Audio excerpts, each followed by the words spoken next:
I feel the most attuned, the most compassion, the most calm, the most deep breaths when I'm in session. It's the weirdest thing. See, I label each other. It's not the weirdest thing, but I just noticed It it. is weird. I'm like about it right now. What else? When are you in your fight state? How about driving? Does anything send you down the ladder? How about coworkers? Hopefully everyone here gets along, loves each other. But are there people that you're just around them, you feel like, I gotta get out of here?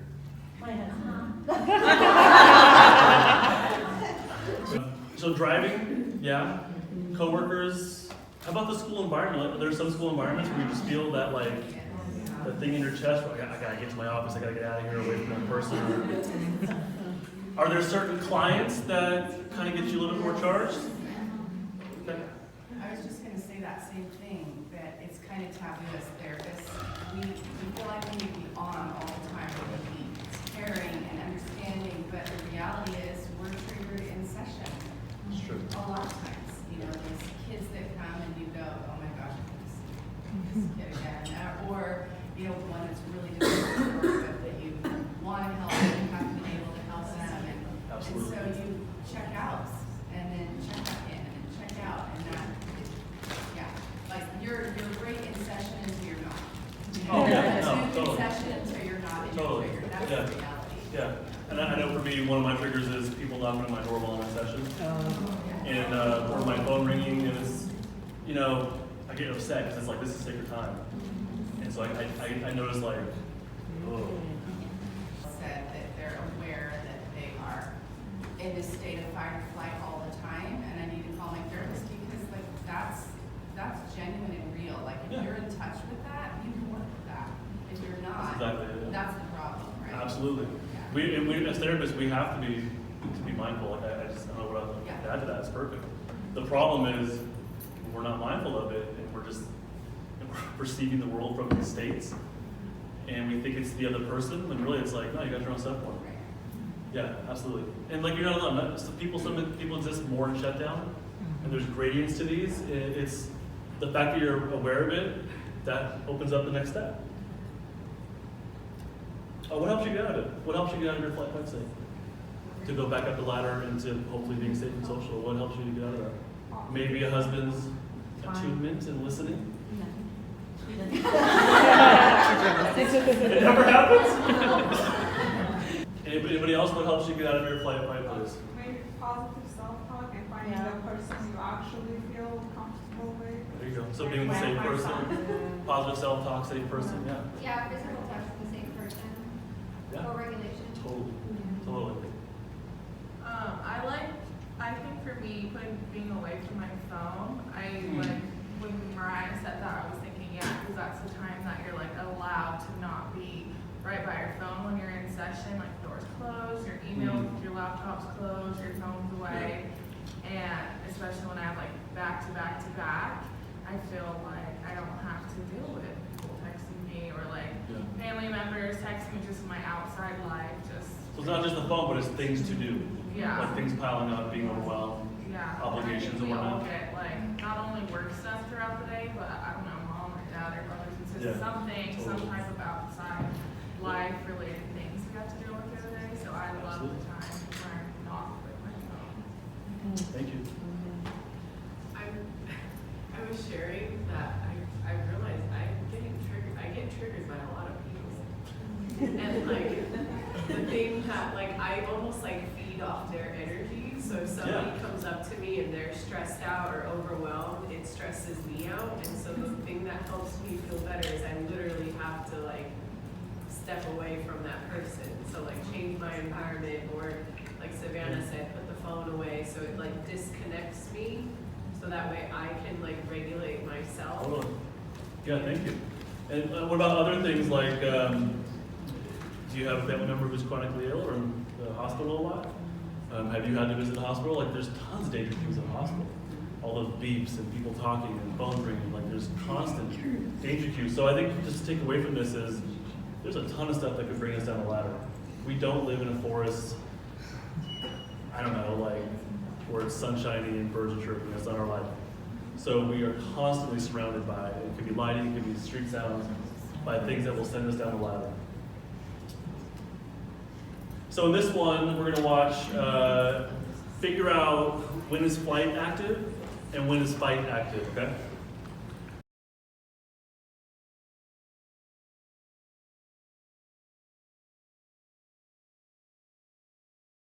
So at one point, it was at first flight, they were trying to get out, but something changed. Did you notice where it became more about pulling, pushing, throwing? They were starting to use this.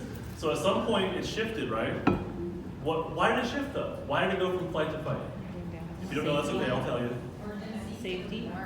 Urgency, safety, but they were trapped. Yeah. Running was not an option anymore. I don't like using the word option because they didn't choose to run. They didn't choose to, it just happens. But they neurocepted that they could not run away. And they couldn't. Dwight had made sure everything was locked and hot, right? So they neurocepted, I cannot run away, so then it kicked into fight mode. And that's where you see them using their upper body to escape. So think about, do you diagnose in Fresno, by the way? In Yeah. Fresno Unified? Oh, you do, okay. You probably have more diagnosis practice than me currently, because we don't diagnose, I don't do that anymore. So what could this contribute to? What diagnosis might flight fight contribute to? PTSD kinda, yeah? Anxiety, all the anxiety stuff, panic stuff, yeah? Oppositional, you can type in if you want to, but yeah, oppositional defiant, yeah. Good. Mm. Mm.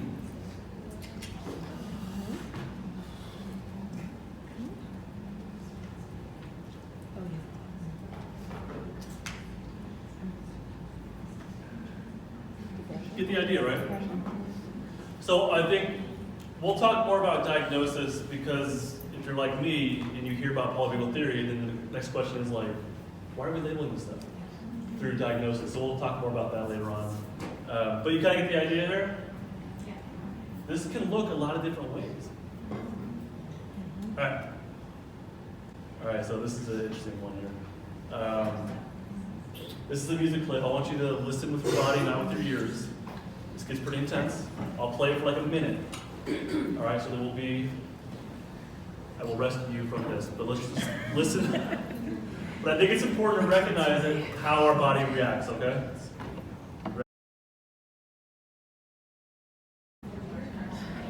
First off, who likes that? I love that stuff. I like the metal, so does that speak to anybody? It's like, ooh, that felt right. Yeah? When I, what's that? It made me want to go to a show. Did it? Yes. I was waiting for one of the like screams like, No. It's interesting because there's the music which is super like aggressive, and then the voice is like, that doesn't match. Yeah. So it's this like prosodic, very prosodic, safe, high-pitched, childish kind of voice with the heavy music. Was that? I was good and like felt like energy and a little Yeah. aggression. Yeah. And then when she did the little voice, I was like, ooh, I don't want Yeah. to. Yeah. So the voice actually, the incongruence made me want to, it switched me. To stop listening or to like it more or what? It's not like it. So down a lot. All right, so just to notice like what your nervous system says to you and how you react. I saw a couple of feet tapping. I'll tell you what. I saw a little bit there. All right, so when you're in your flight fight state, I am. Fill in the blank.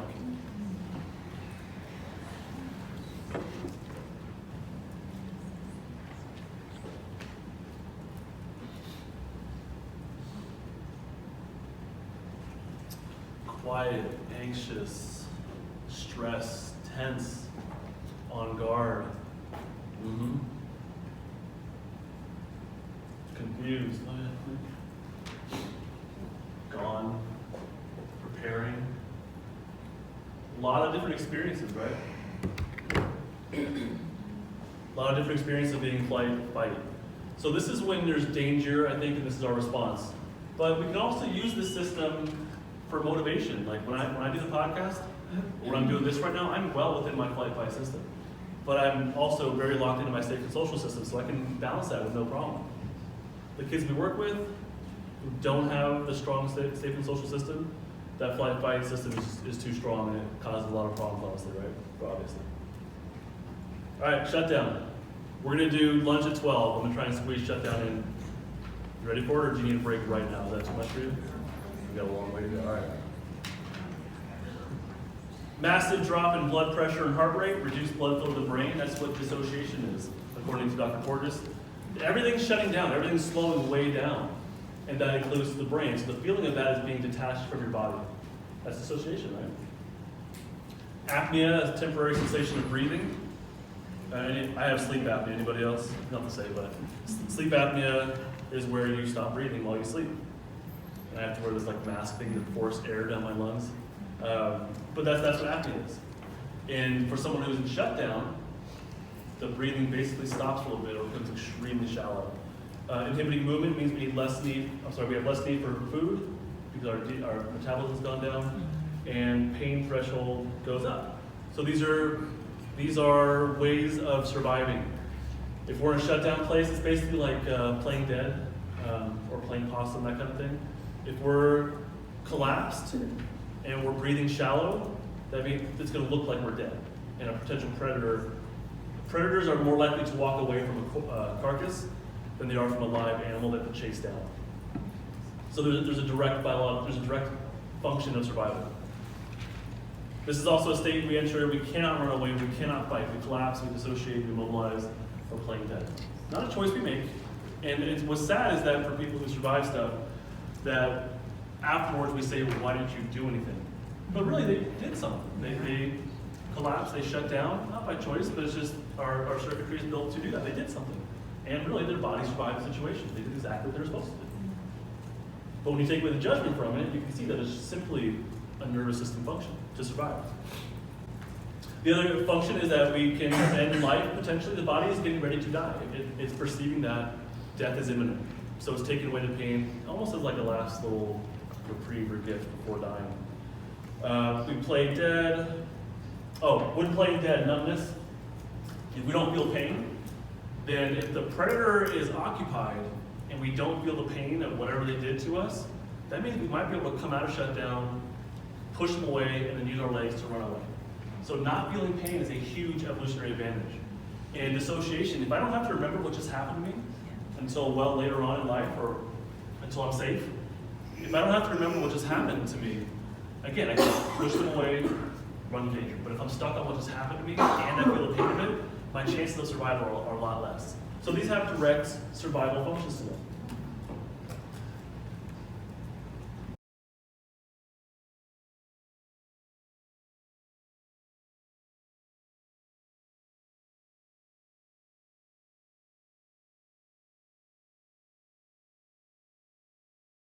So lots of evolutionary advantages to, they call it TI, don't worry about that, but basically to shutting down. But the daily experience of this, for someone who's had to live in shutdown, or had to experience shutdown day in, day out, or however often, numbness, hopelessness, abandoned, foggy, tired, cold due to poor blood circulation, and pressure on the chest. What does this sound like?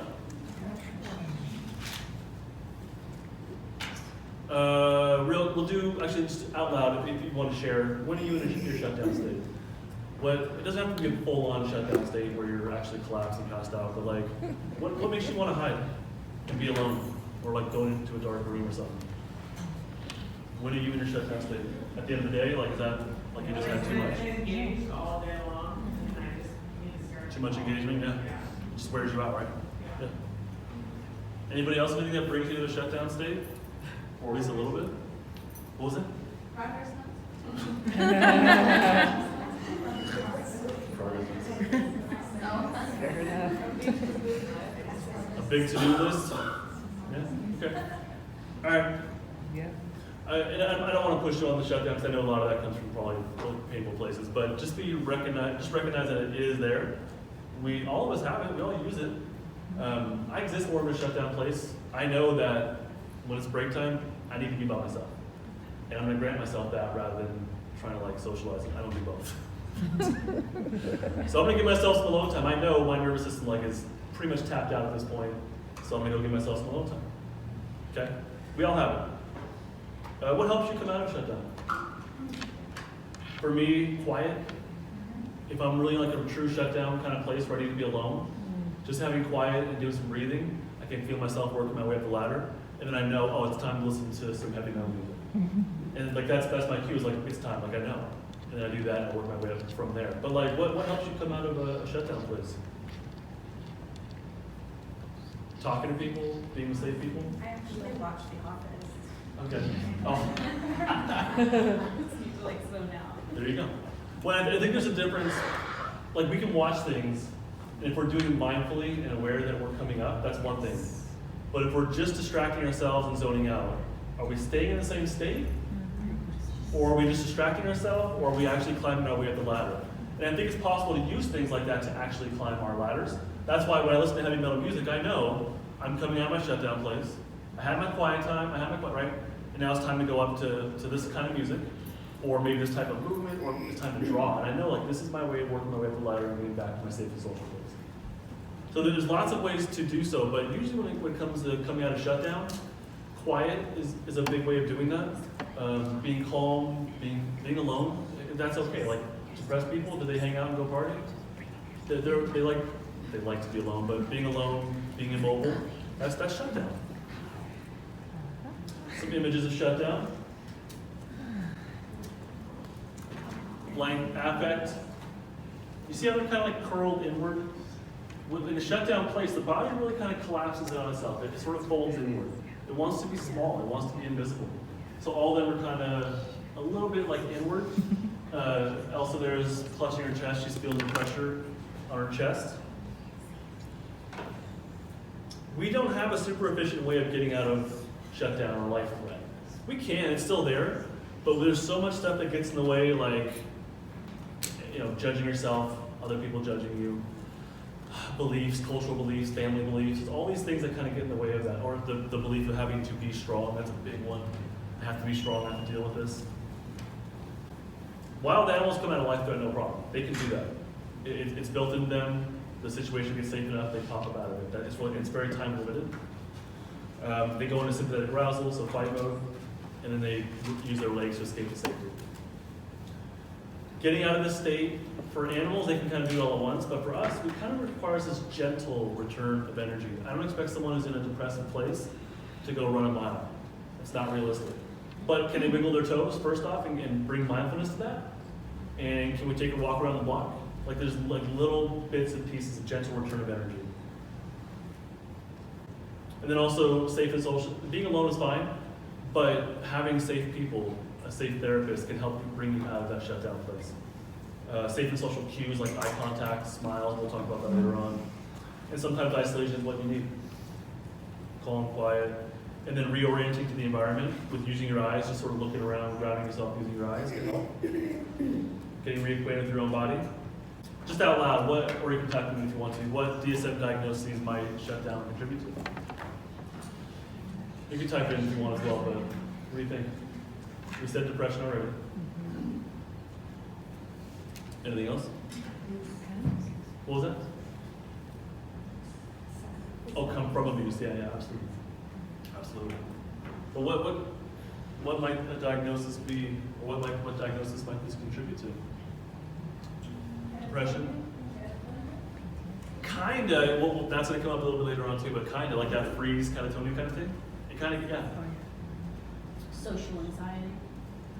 Wanting to hide and be alone. It's weird with the terminology, because anxiety I associate with flight and fight.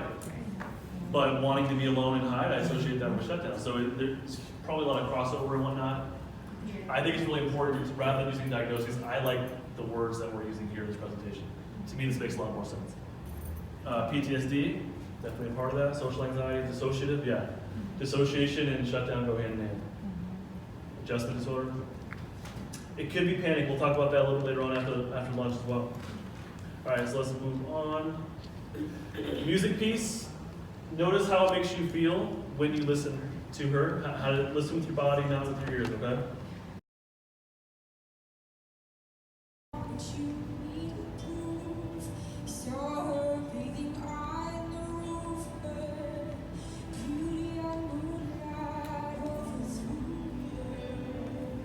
Any thoughts?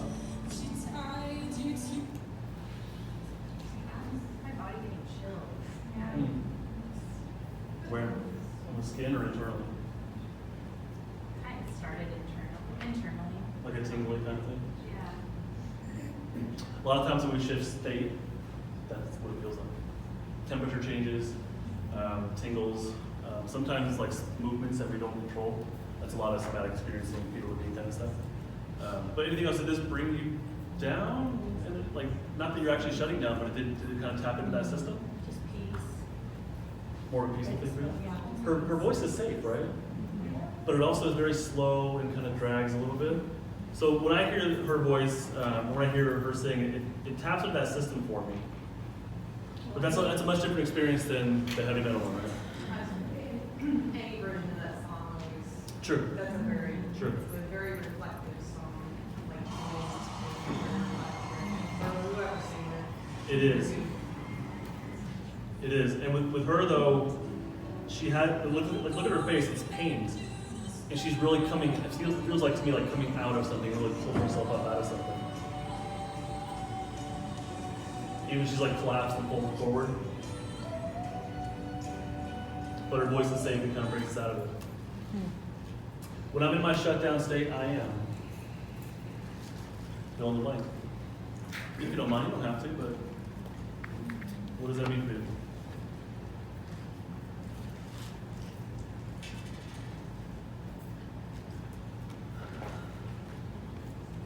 Disconnected, empty, quiet, drained, quiet and irritable, avoidant, in need of alone time, empty, secluded, yeah.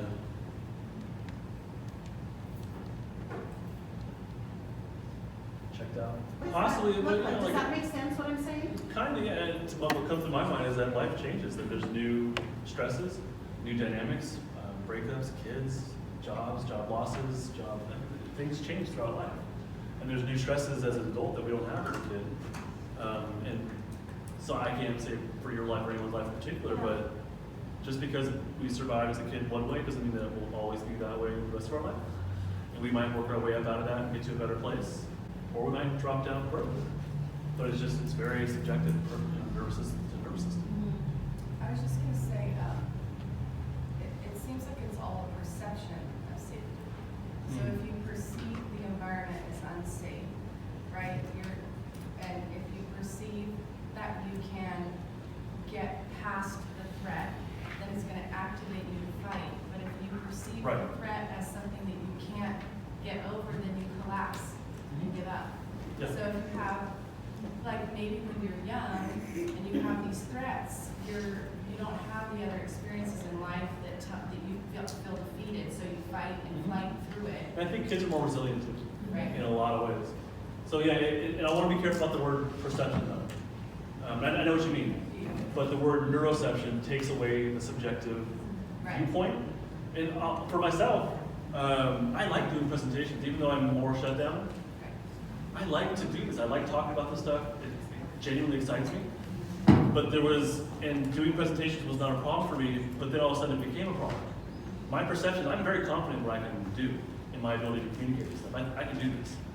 But for some reason, there was one presentation where that belief was just gone. I felt it myself while I'm talking, starting to shut down. And it's probably, I don't know how normal that is for speakers, but like but it's not about my belief or my perception of myself and what I can accomplish. For some reason, I neurocepted my life was in danger while I was speaking. And I felt just like the blood rush out of my face. And I felt like wanting to like just shut down and lay down and like hide. And I fought through it, I dealt with it, and I figured out if I lean forward on a chair, that works for me. I don't know why, but whatever. But it has nothing to do with my perception of myself, and I know I'm speaking to safe people, but for some reason, whatever it is, I neurocepted, my body picked up, I'm going to die. Shut it all down, you know? So You know what I when mean? I say perception, I'm Yeah. talking about brainstem memory. So Oh, okay. the brainstem memories Totally. that were from implicit memory is triggered. So, Totally. so the brain perceives it, not that you're making a judgment and you have this Yeah. choice, but the brain perceives it as unsafe. So Yeah. you either fight, flight, or collapse, right? Well, it's either you run, no, you build the energy up to run, but are you neurocepting that's possible? Are you know what I mean? And that's what I think what you're talking about, right? And if I cannot run, if I'm overpowered, or if I view the principal and their status, I can't run away from a principal. I can't run away from my parents just because of status. Or a police officer because they have a gun. if I can't run, the energy's still there, and I can't really fight those people either. So, but you still have to go through the sequence. And so the last one might be just to give up and shut down and give in. But of course, yeah, all brainstem stuff, all brainstem stuff.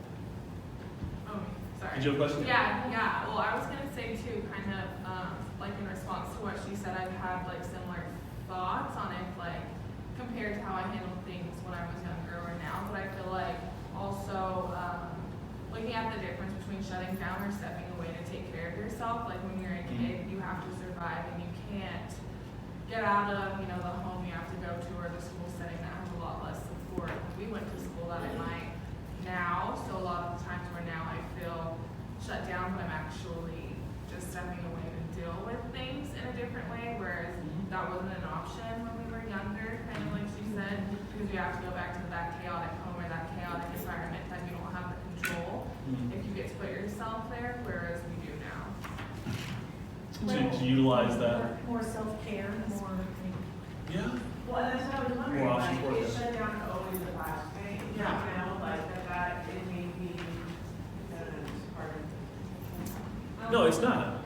I was gonna say the difference between shut down versus checked out, because shut down clinically has a sort of negative connotation Right. there, that Right. there's no sort of like, no energy bounce back when we use the word shut down, it's in the bottom. That's what I know. And when I say I go to shutdown place, I have no shame in that. That's just how my nervous system, at least temporarily, that's how I function. Like, so what?